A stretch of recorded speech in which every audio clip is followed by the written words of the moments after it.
بسم اللہ الرحمن الرحیم الحمد للہ رب العالمین والصلاة والسلام على سید الانبیاء والمرسلین وعلى آلہ واصحابہ اجمعین اما بعد فاعوذ باللہ من الشیطان الرجیم بسم اللہ الرحمن الرحیم وَلَقَدْ جَعَلْنَا فِي السَّمَاءِ بُرُوجًا وَزَيَّنَّاهَا لِلنَّاظِرِينَ وَحَفِظْنَاهَا مِنْ كُلِّ شَيْطَانٍ رَجِيمٍ إِلَّا مَنِ اسْتَرَقَ السَّمْعَ فَأَتْبَعَهُ شِهَابٌ مُبِينٌ وَالْأَرْضَ مَدَدْنَاهَا وَأَلْقَيْنَا فِيهَا رَوَاسِيَ وَأَنبَتْنَا فِيهَا مِنْ كُلِّ شَيْءٍ مَوْزُونٍ وَجَعَلْنَا لَكُمْ فِيهَا مَعَايِشَ وَمَن لَّسْتُمْ لَهُ بِرَازِقِينَ وَإِن مِّن شَيْءٍ إِلَّا عِندَنَا خَزَائِنُهُ وَمَا نُنَزِّلُهُ إِلَّا بِقَدَرٍ مَّعْلُومٍ وَأَرْسَلْنَا الرِّيَاحَ لَوَاقِحَ فَأَنزَلْنَا مِنَ السَّمَاءِ مَاءً فَأَسْقَيْنَاكُمُوهُ وَمَا أَنتُمْ لَهُ بِخَازِنِينَ وَإِنَّا لَنَحْنُ نُحْيِي وَنُمِيتُ وَنَحْنُ الْوَارِثُونَ وَلَقَدْ عَلِمْنَا الْمُسْتَقْدِمِينَ مِنْكُمْ وَلَقَدْ عَلِمْنَا الْمُسْتَأْخِرِينَ وَإِنَّ رَبَّكَ هُوَ يَحْشُرُهُمْ إِنَّهُ حَكِيمٌ عَلِيمٌ صدق اللہ مولانا وَلَقَدْ جَعَلْنَا فِي السَّمَاءِ بُرُوجًا یقیناً ہم نے آسمان میں برج پیدا کیے وَزَيَّنَّاهَا لِلنَّاظِرِينَ ہم نے آسمان کو دیکھنے والوں کے لیے خوبصورت بنا دیا۔ پچھلی آیات میں کافروں نے یہ مطالبہ کیا تھا رسول اللہ صلی اللہ علیہ وسلم سے، یہ جہاں سے میں نے پڑھا ہے 2 آیتیں پیچھے دیکھیے، وَلَوْ فَتَحْنَا عَلَيْهِمْ بَابًا مِّنَ السَّمَاءِ ہمارے لیے آسمان کے دروازے کھولیے، ہم آسمان پر جائیں، وہاں جا کر پتہ کریں کہ آپ اللہ کے نبی ہیں یا نہیں ہیں۔ قرآن کریم نے ارشاد فرمایا، نہ لقو آسمان اور زمین نبی کے نبی ہونے کی علامت نہیں ہے، آسمان اور زمین تو خدا کی خدائی کی دلیل ہیں۔ تمہیں جس چیز کی دلیل لینی چاہیے وہ لو، نبوت اور چیز ہے، خدائی اور چیز ہے، اللہ کی قدرت کی نشانیاں اور ہیں، کسی کے نبی ہونے کی یہ کوئی دلیل نہیں ہے کہ ہم آسمان پر چڑھ جائیں، آسمان سے فرشتے اتر آئیں، یوں ہو جائیں، نہ نہ نہ۔ تمہیں اللہ کے نبی کو نبی سمجھنے کے لیے سب سے پہلے اس پر وحی کے آنے کی، اس پر کتاب کی، اس کے کردار کی، اس کی سیرت کی ضرورت ہے، اور وہ نبی کریم صلی اللہ علیہ وسلم پر ہم ایسی کتاب اتار رہے ہیں کہ ہم نے کسی نبی پر نہیں اتاری، اور ہم نے اس ہستی کو ایسا کردار اور ایسی سیرت دی ہے کہ زمین پر کسی انسان کا کردار ایسا نہیں ہے، اور ہم نے اس ہستی کو اخلاق ایسے دیے ہیں کہ ایسے اخلاق کسی کے نہیں ہیں۔ نبی کو پہچاننا ہو تو نبوت کے دلائل سے پہچانو، اللہ کو پہچاننا ہو تو اللہ کی قدرت کے دلائل سے پہچانو۔ اس لیے بحث کو گڑبڑ نہ کرو، بحث کو آپس میں گڑبڑ نہ کرو، یہ دنیا گڑبڑ کرتی ہے۔ بھائی میری بات سننے، دنیا کیا کرتی ہے؟ گڑبڑ کرتی ہے، بحث کچھ ہوتی ہے، بنا کچھ دیتے ہیں۔ مجھے کل ایک جگہ سے فون آیا، میسج آیا، ایک صاحب کہہ رہے کہ جی محرم میں نکاح جائز ہے یا نہیں؟ میں نے کہا جائز ہے، آگے سے ان کا لمبا دلائل کا پھر پورا میسج آیا کہ جی 10 محرم کو واقعہ کربلا ہوا ہے، اور 10 محرم کو اہل بیت شہید ہوئے ہیں۔ میں آپ سے پوچھتا ہوں، مجھے کیا کہہ رہے ہیں؟ میں آپ سے پوچھتا ہوں، جس دن آپ کے ماں باپ کا انتقال ہوا، کیا اس دن آپ اپنے بیٹے کی شادی رکھیں گے؟ تو جس دن ماں باپ کا انتقال ہوا ہے اس دن آپ بیٹے کی شادی نہیں رکھیں گے، تو 10 محرم کو، جس دن 10 محرم میں پورے محرم کے مہینہ میں اہل بیت شہید ہوئے، تو آپ اس مہینہ میں شادی کیسے رکھ سکتے ہیں؟ ہمیں اندازہ ہو جاتا ہے، لہجے کے غرور سے اندازہ ہو جاتا ہے کہ علم کا بڑا گمان ہے، پھر ہمیں اس کے مطابق ڈیل کرنا پڑتا ہے۔ میں نے کہا بھائی آپ نے بہت اچھی بات کہی، لیکن تھوڑا سا قدم آگے بڑھائیے. جس مہینے میں اہل بیت شہید ہوئے اگر اس مہینے میں نکاح حرام ہے، جس مہینے میں میرے یا آپ کے ماں باپ فوت ہوئے اس مہینے میں اس تاریخ میں ہم اپنی اولاد کا نکاح نہیں کر سکتے، تو پھر تھوڑا سا قدم آگے بڑھائیے. جس مہینے میں نبی کریم صلی اللہ علیہ وسلم فوت ہوئے ہیں اس مہینے میں بھی نکاح حرام ہونا چاہیے. جس مہینے میں حضرت علی فوت ہوئے ہیں اس مہینے میں بھی نکاح حرام ہونا چاہیے. جس مہینے میں حضرت فاطمہ فوت ہوئی ہیں پھر اس مہینے میں بھی نکاح حرام ہونا چاہیے، وہ ان سے بڑے تھے. اور حضرت حسن جس مہینے میں فوت ہوئے ہیں پھر اس مہینے میں بھی نکاح حرام ہونا چاہیے. جس مہینے میں حضرات حسنین کی بہن حضرت زینب فوت ہوئی ہے اس مہینے میں بھی نکاح حرام ہونا چاہیے. جس مہینے میں ان کی بہن حضرت ام کلثوم فوت ہوئی ہے اس مہینے میں بھی نکاح حرام ہونا چاہیے. پھر تھوڑا سا اور آگے بڑھ جائیے. اہل بیت میں سے حضرت فاطمہ کی 3 بہنیں جن جن مہینوں میں فوت ہوئی ہیں ان میں بھی نکاح حرام ہونا چاہیے. تھوڑا سا اور آگے بڑھیے. جس مہینے میں رسول اللہ صلی اللہ علیہ وسلم کے بیٹے ابراہیم فوت ہوئے ہیں اس مہینے میں بھی نکاح حرام ہونا چاہیے. جس مہینے میں رسول اکرم صلی اللہ علیہ وسلم کے چچا جو اہل بیت میں سے حضرت عباس وہ فوت ہوئے ہیں، حضرت حمزہ فوت ہوئے ہیں. بھائی میں غلط تو نہیں چلائی جا رہا مشین؟ میں نے یہ ساری فارض گنوائی. میں نے کہا جناب پھر 365 دنوں میں سے ہر دن میں پھر میں نے کہا آپ کے دوسرے بھائی آ جائیں گے، وہ کہیں گے کہ جس مہینے میں شاہ عبد القادر جیلانی فوت ہوئے اس مہینے میں بھی نکاح حرام ہونا چاہیے. میں نے کہا 365 دن تو ہو جائیں گے بک، تو جناب پھر اگلی نسل کو تو بغیر شادی کے ہی رہنے دیں.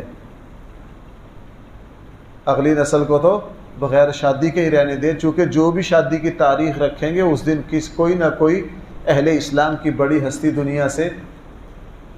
اگلی بات ایک دلیل، اس کا چونکہ لمبا چوڑا بڑا بپھرا ہوا میسج مجھے آیا. میں نے کہا بھائی اگلی دلیل، رسول اکرم صلی اللہ علیہ وسلم نے اپنے 11 شادیاں کی. بھائی کتنی؟ کسی ایک شادی سے پہلے حضور نے یہ چیک کیا ہو کہ آیا اس دن میری والدہ تو فوت نہیں ہوئی، آیا اس دن میرے والد تو نہیں فوت ہوئے، آیا اس دن میرے چچا ابو طالب تو نہیں فوت ہوئے، آیا اس تاریخ کو میرے دادا عبد المطلب تو نہیں فوت ہوئے؟ بھائی میں غلط تو نہیں کہہ رہا ہوں؟ رسول اکرم صلی اللہ علیہ وسلم نے اپنی 4 بیٹیوں کی شادیاں کی. کسی بیٹی کے نکاح سے پہلے ذرا غور کیا ہو یار آج کے دن میرے ماں باپ کی وفات کا تو نہیں؟ اگر کہیں اللہ کے نبی نے اپنی یا اپنی بیٹیوں کی شادیوں سے پہلے چیک کیا ہے اس کو کہ آج کے دن، تو ذرا اس کتاب کا حوالہ دے دیجئے کہاں ہے. یہ 2 باتیں کہیں اور آج 3 دن ہو گیا ابھی تک جواب نہیں آیا. ابھی تک جواب، لوگ پتہ نہیں سمجھ نہیں ہے، بحث کو خلط ملط کرتے ہیں، بات ہوتی کچھ ہے اس کو لے کہاں جاتے ہیں. اب یہاں قرآن کا اسلوب یہ بتا رہا ہے. انہوں نے کہا وَلَوْ فَتَحْنَا عَلَيْهِمْ بَابًا مِّنَ السَّمَاءِ فَظَلُّوا فِيهِ يَعْرُجُونَ. آپ آسمان کے دروازے کھلوائیے، ہم چڑھتے ہیں جا کے ذرا دیکھتے ہیں. اور سورہ بنی اسرائیل میں او تسقط السماء کما زعمت، آسمان سے یہ ہو یہ ہو یہ ہو. اور قرآن نے فرمایا ہمارے نبی نے خدائی کا دعویٰ نہیں کیا، ہمارے نبی نے نبوت کا دعویٰ کیا ہے. نبی سے نبوت کی دلیل مانگو، نبی سے خدا کے خدا ہونے کی دلیل نہ مانگو.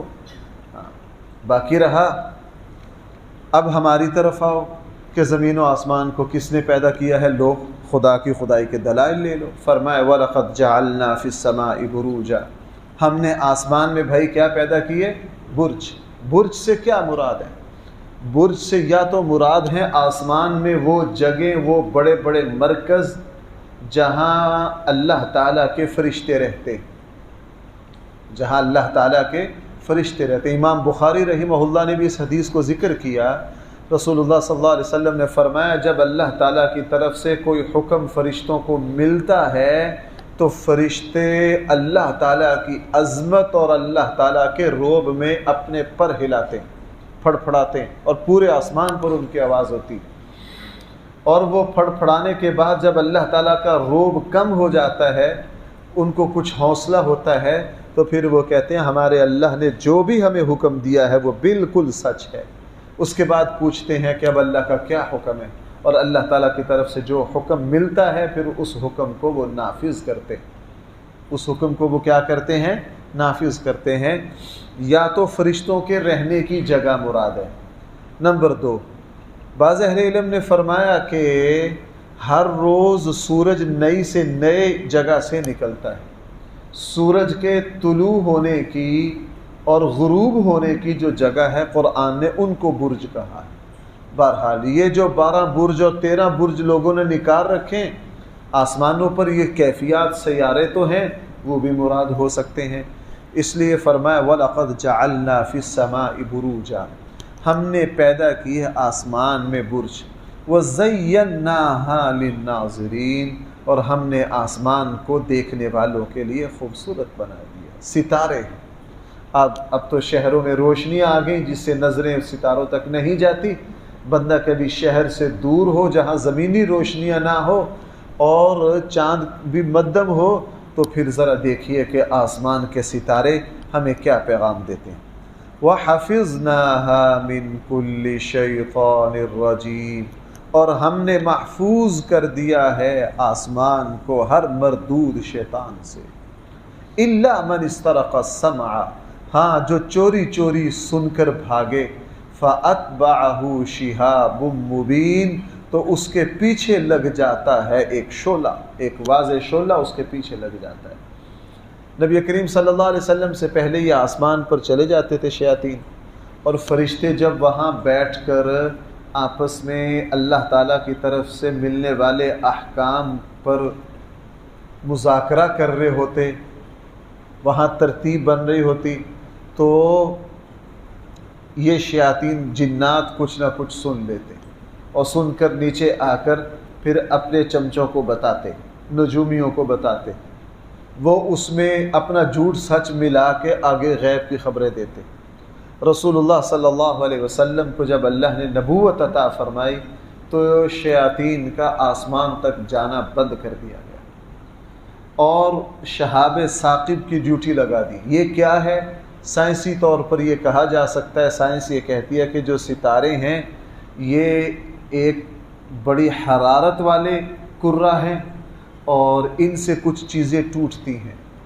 ہو سکتا ہے فرشتے جب یہ جنات اوپر جاتے ہوں تو فرشتے جو ستارے ہیں ان کے کچھ اجزاء توڑ کر ان کو مارتے ہیں، اور اس میں اکثر جنات مر جاتے ہیں یا زخمی ہو جاتے ہیں۔ ان کو آسمان پر چڑھنے کی اور آسمان کی باتیں سننے کی اب اجازت نہیں ہے۔ اس لیے ہمارے آقا صلی اللہ علیہ وسلم جب معراج پر تشریف لے گئے تو بھائی ہر آسمان کے دروازے پر پوچھا گیا حضرت جبرائیل سے کہ آپ کے ساتھ کون ہے؟ بھائی پوچھا گیا کہ نہیں پوچھا گیا؟ کون ہیں؟ بتایا گیا اللہ کے رسول ہیں۔ پھر آگے پوچھا یہ آئے ہیں، ان کو بلایا ہے، یہ آئے ہیں؟ حضرت جبرائیل نے فرمایا نہیں، ان کو بلایا گیا، ان کو بلایا گیا۔ تو فرشتوں نے فوراً کہا مرحبا، آپ تشریف لائیے، اور فرشتوں نے فوراً رسول اللہ صلی اللہ علیہ وسلم کے لیے دروازے کھول دیے۔ آگے فرمایا وَالْأَرْضَ مَدَدْنَاهَا، ہم نے زمین کو پھیلا دیا ہے، ہم نے زمین کو پھیلا دیا ہے، زمین کو ہموار کر دیا ہے، اور ہم نے زمین کو اس انداز سے بنایا ہے، اس کو پھیلا اس طرح دیا ہے کہ یہ تمہارے لیے مفید سے مفید بن جائے۔ مددنا کا لفظ بتا رہا ہے کہ زمین جو ہے وہ گول ہے، ہم نے زمین کو اس طرح بنایا ہے، صرف ایک ہی سطح پر نہیں بچھا دیا۔ اگر زمین بالکل سیدھی بچھا دی جاتی چٹائیوں کی طرح، پھر زمین کا کنارہ کسی کو معلوم ہوتا، اور زمین کا کنارہ کسی کو معلوم نہیں ہے۔ اب زمین گول ہے، اگر ڈسکا سے کوئی ہوائی جہاز کے ذریعے یہاں سیالکوٹ ایئرپورٹ سے سفر شروع کرے مشرق میں، اور مسلسل جہاز سفر کرتا رہے، تو 24,000 کچھ فٹ کا سفر ہے، تو کرتے کرتے کرتے کرتے انسان گول ہو کر پھر وہیں آ جائے گا ڈسکا پر۔ یہ مشرق کی طرف سفر کرے گا اور مغرب کی طرف سے بھائی دوبارہ کہاں پہنچ جائے گا؟ ڈسکا ہی پہنچ جائے گا۔ اس لیے زمین گول ہے تاکہ سفر جاری رہے۔ اسی لیے آپ زمین پر کسی بھی طرف رخ کر کے نکل جائیے تو انسان واپس وہاں پہنچ جاتا ہے۔ انسان وہاں، اللہ تعالیٰ کو پتہ، اللہ تعالیٰ کو کس چیز کا پتہ نہیں کہ صدیوں بعد انہوں نے ہوائی جہاز ایجاد کرنے، اگر زمین کو یوں بچھا دیا تو ان کے جہاز گم ہو جائیں گے، ان کے جہاز کیا ہو جائیں گے؟ گم ہو جائیں گے۔ اللہ جل جلالہ نے، ہمارے پاکستان کی ایک شخصیت ہے، انہوں نے سفر کیا تو ان کا سفر نامے کا عنوان ہے زمین کے گرد ایک چکر، زمین کے گرد ایک چکر۔ وہ کراچی سے سفر کیا انہوں نے، وہ مشرق مغرب کی طرف گئے، کرتے کرتے کرتے کرتے کرتے پھر آ کے مشرق سے کہاں پہنچ گئے؟ کراچی سے پہنچ گئے۔ پوری دنیا کا سفر مکمل ہو گیا، اللہ تعالیٰ کی قدرت ہے۔ وَالْأَرْضَ مَدَدْنَاهَا، جو لوگ جغرافیہ کو سمجھتے ہیں وہ حیران رہ جاتے ہیں، جناب یہ اتنی اعلیٰ ترتیب خود بخود نہیں لگ سکتی۔ اس لیے اللہ فرما رہے ہیں وَالْأَرْضَ مَدَدْنَاهَا، بھائی زمین کو کس نے بچھایا، کس نے لمبا کیا؟ اللہ۔ مددناہا، ہم نے کیا ہے۔ وَأَلْقَيْنَا فِيهَا رَوَاسِيَ، اور ہم نے اس میں پہاڑوں کو گاڑ دیا ہے۔ اگر پہاڑ نہ گاڑتے تو ہم زمین پر رہ نہ سکتے، زمین پر ہر وقت زلزلے رہتے۔ بھائی زمین پہ ہر وقت کیا رہتے؟ جس وقت فلکیات پڑھی ہمارے استادوں نے مثال دے کر سمجھایا تھا کہ جیسے ایک دابڑا لو، ایک بڑی پرانت لو، اس میں پانی ڈالو اور ایک روٹی بناؤ، بڑی ساری روٹی کو اس پانی کے اوپر ڈالو، وہ یوں یوں کرے گی، کرتے کرتے کرتے ایستا ایستا ڈوب جائے گی۔ اگر اللہ تعالیٰ زمین میں پہاڑ نہ گاڑتا تو زمین کی مثال پانی کے اوپر ڈالی جانے والی روٹی کی طرح ہوتی، یہ کچھ عرصہ یوں یوں دھڑکتی رہتی اور اس کے بعد یہ ڈوب جاتی۔ اللہ جل جلالہ نے جب زمین کو بچھایا، اس نے حرکت کی، فوراً اللہ تعالیٰ نے پھر پہاڑ اس کے اندر گاڑ دیے۔ اب پہاڑ جو ہے وہ صرف زمین کے اوپر نہیں ہے، پوری زمین کو کراس کر کے پانی کی پتہ نہیں کن گہرائیوں تک اللہ جل جلالہ نے وزنی پہاڑ گاڑ دیے، اور اس کے نتیجے میں بھائی زمین جو ہے وہ اطمینان سے اپنی جگہ کھڑی ہوئی ہے اور اس کے اوپر زندگیاں جاری ہیں۔ اور اگر کبھی انسان اپنی اوقات سے باہر جاتا ہے تو اللہ تعالیٰ پھر تھوڑا سا جھٹکا بھی دے دیتے ہیں، اور جیسے زلزلے کا اشارہ ہوتا ہے بھائی سارے جانداروں کو جان کے لالے پڑ جاتے ہیں کہ نہیں؟ ہاں، سب کو جان کے لالے پڑ جاتے ہیں۔ فرمایا اس لیے بھائیو قرآن بار بار کہہ رہا ہے، میں نے نماز میں جو حصہ پڑھا ہے اس میں بھی قرآن نے کہا اس زمین پر اکڑ کر نہ چلو، تمہیں کیا پتہ تمہارے لیے یہ کیا، اللہ تعالیٰ نے اس زمین میں تمہارے لیے کیا کچھ رکھا ہے، تمہیں زیب نہیں دیتا، تم اس پر اکڑ کر چلو۔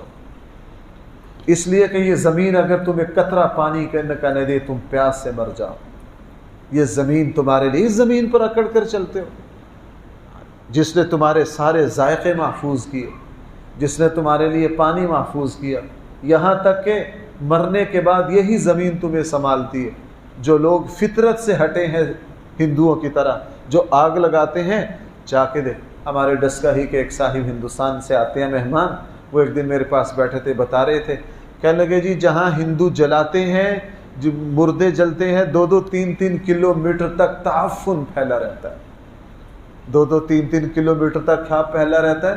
تعفن پھیلا رہتا ہے۔ اور کہنے لگا انسان کے جلانے کی بدبو اتنی ہے کہ انسان اس کو بھلا نہیں سکتا، چونکہ وہ فطرت سے ہٹ گئے۔ اور اللہ تعالیٰ نے پاکیزہ قرآن نے بیان میں تدفین کا طریقہ کس نے بیان کیا؟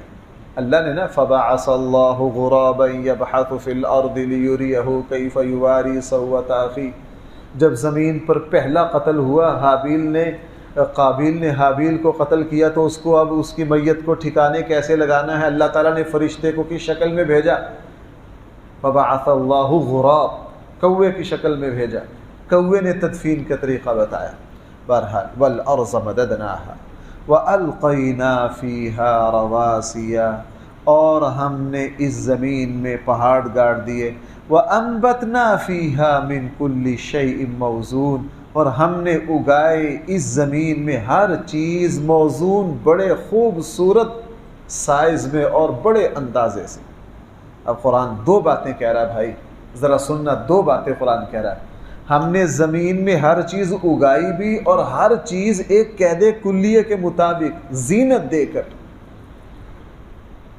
آپ ذرا دیکھیے پھلوں کے ڈیزائن اور دختروں، جو جتنے درخت ہیں ان کے ڈیزائن دیکھیے۔ انسان تو جناب اپنی سینری اور اپنی بڑی بڑی عکاسیاں بنا سکتا ہے نا اللہ کے لی ہوئی چیز کو، لیکن آپ دیکھیے ذرا، آپ ذرا انار کو کھولیے اور اس کے درمیان کی وائرنگ کو دیکھیے کہ اس کے اندر کتنے دانے، اگر ایک انار کے اندر 100 دانے ہیں تو اللہ تعالیٰ نے 100 کے 100 تک زمین کے اثرات، پانی کے اثرات، انار کی ذرا وائرنگ کو چیک کیجئے، اور دنیا کے کسی ملک کو ٹھیکہ دے دیجئے، چائنا کو دے دیجئے کہ ذرا انار کے اندر یہ وائرنگ کر کے دکھاؤ۔ بھائی ہر دانے تک زمین کا پانی پہنچ رہا ہے کہ نہیں؟ اللہ کا نظام میں پہنچ رہا ہے۔ فرمائے من کل شیء موزون، من کل شیء، وہ جو مشہور لطیفہ ہے، ہر کسی کو آتا ہے، ہر کسی کو آتا ہے کہ وہ مولانا روم نے لکھا ہے، یہ اس لیے بڑا مشہور لطیفہ ہے۔ وہ ایک بے وقوف جو اللہ تعالیٰ کی قدرت کو نہیں جانتا، درخت کے نیچے لیٹ گیا، بیری کے درخت کے نیچے، اور وہیں قریب کہیں تربوز بھی لگے ہوئے تھے، تو اللہ تعالیٰ کی قدرت پر اعتراض کیا، کہنے لگا یار دیکھو کیسی غلط ترتیب ہے، اتنی بڑی بیری ہے اس پر چھوٹا سا بیر لگا رکھا، اور اتنی چھوٹی سی بیل ہے اور اس کے اوپر اتنا بڑا تربوز لگا رکھا، یہ تو عقل کے خلاف ہے۔ عقل کے پجاری اس طرح کی باتیں کرتے۔ یہ جو بیر ہے یہ اس کمزور سی بیل پہ ہونا چاہیے، اور یہ جو اتنا بڑا تربوز ہے وہ اس طاقتور درخت پر ہونا چاہیے۔ اللہ کی قدرت پر اعتراض کر کے وہیں بیٹھا لیٹ گیا۔ اتنے میں تھوڑی سی ہوا چلی، ایک بیر اتر کے سر میں لگا، ایک بیر ٹوٹ کے کہاں لگا؟ سر میں لگا، تو فوراً سمجھ آ گئی کہ او یا اللہ بالکل ٹھیک ہے، اگر یہ جو بیر میرے سر میں لگا ہے اس کی جگہ تربوز ہوتا نا تو اب تک گردن تو ٹوٹ گئی ہوتی، گردن تو ٹوٹ گئی ہوتی۔ اللہ فرمائے من کل شیء موزون، ہم نے ہر چیز کو اتنا موزون بنایا ہے، ہم نے ہر چیز کو اتنا اعلیٰ بنایا ہے۔ وَأَنبَتْنَا فِيهَا، ہم نے زمین میں اگا دی ہے، من کل شیء، ہر چیز، موزون ایک بڑے اندازے سے۔ وَجَعَلْنَا لَكُمْ فِيهَا مَعَائِشَ، ہم نے تمہارے لیے اس زمین میں زندگی کے اسباب چھپا دی، زندگی کے آثار چھپا دیے۔ ہم نے اسی سے تمہارے لیے فصلیں نکالتے ہیں، تمہارے لیے دھاتیں نکالتے ہیں۔ آج تمہارا کوئلہ کہاں سے نکل رہا ہے، تمہارے لیے گیس کہاں سے نکل رہا ہے، تمہارے لیے پٹرول کہاں سے نکل رہا ہے۔ اس لیے بھائی یہ جو زمین ہے نا، اللہ تعالیٰ کی عجیب نعمت ہے، ہم اس پر چلنا چاہتے ہیں، یہ چلنے کی اجازت دے دیتی ہے۔ اللہ نے اسی میں نہریں چلا کے ہمارے لیے پانی کے انتظامات کر دیے۔ اللہ تعالیٰ نے اسی میں طرح طرح کا سبزہ اگا کر ہماری آنکھوں کا سرور، ہمارے زمین کو زینت بخش دی ہے، اور اللہ نے سارے ذائقے اسی میں چھپا دیے۔ اگر اس آم کی گٹھلی زمین کے حوالے کرو گے آم ہی اگائے گی، یہ نہیں کہ اس کی پھیلیں گڑبڑ ہو جائیں۔ آپ نے آم کی گٹھلی اگائی اور وہاں سے کریلے اگائے، ایسا نہیں ہو سکتا۔ اس لیے فرمایا وَجَعَلْنَا لَكُمْ فِيهَا مَعَائِشَ، ہم نے تمہارے لیے اس زمین میں بھائی کیا پیدا کیا۔ اس لیے جب پیچھے حدیث گزری اللہ بالکل قادر ہے، قیامت والے دن اللہ تعالیٰ اسی زمین کو کسی اور چیز میں تبدیل کر دیں گے، اسی کو تبدیل کر دیں گے، جیسے حدیث میں ہے یہ میدے کی روٹی کی طرح بن جائے گی، اسی سے لوگ کھائیں گے۔ وَمَن لَسْتُمْ لَهُ بِرَازِقِينَ، اور ہم نے تمہیں رازق نہیں بنایا، زمین پہ مخلوق کا رازق ہم خود ہیں۔ رازق کیا ہیں؟ ہر چیز کو رزق ہم خود، تمہیں تو اپنا رزق پورا نہیں کر سکتے، تو تمہیں کیا پتہ زمین پر کیسی کیسی مخلوق ہے، اور ہم نے اس کے رزق کو کس کس طرح پیدا کرنا ہے۔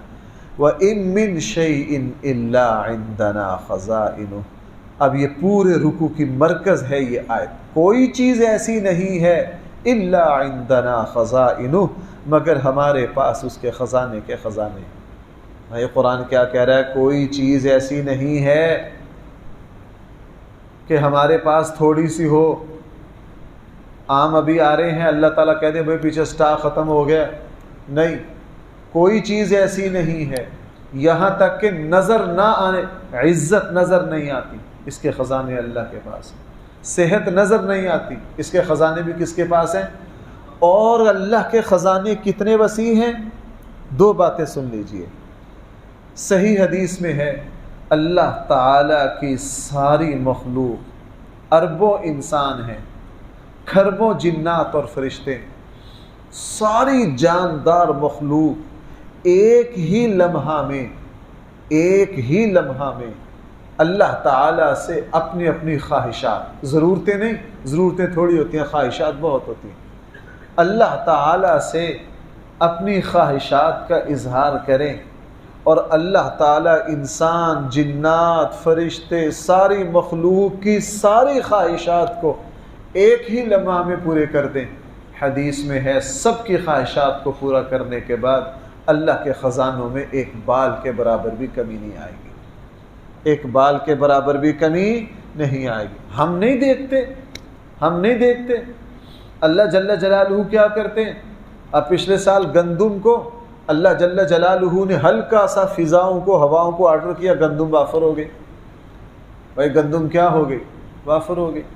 اللہ تعالیٰ ابھی چاول کو آرڈر کریں گے، اگر اللہ تعالیٰ نے اس پورے خطے کے لوگوں کو نوازنا ہو تو اللہ تعالیٰ چاولوں کو فصلوں کو ایک آرڈر کریں گے، فصلیں کہاں سے کہاں پہنچ جائیں گی۔ اور اگر اللہ تعالیٰ ختم کرنے پہ آئے، منٹوں میں سیلاب آئے گا اور منٹوں میں ہر چیز کیا ہو جائے گی؟ ختم ہو جائے گی۔ اس لیے فرمایا وَإِن مِّن شَيْءٍ، کوئی چیز ایسی نہیں ہے، اس میں ہر چیز آ گئی، یہاں تک کہ علم بھی آ گیا، یہاں تک کہ علم کے خزانے بھی بھائی کس کے پاس ہیں؟